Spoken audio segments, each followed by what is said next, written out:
Welcome to Idari Accounting and Audit. In episode 1, we are going to demonstrate accounting software installation. Step 1. First, you have to download the software setup from the link as shown here. Once you completed the setup installation, you will need to unzip the installation file, and then you open the installation file and execute the program.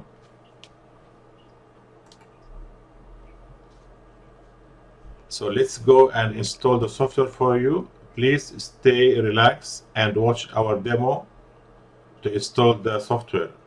Thank you.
Now the installation is completed, and now you can use the software and configure it. If you have any questions, please contact us on the email as shown on this screen. Have a good day and enjoy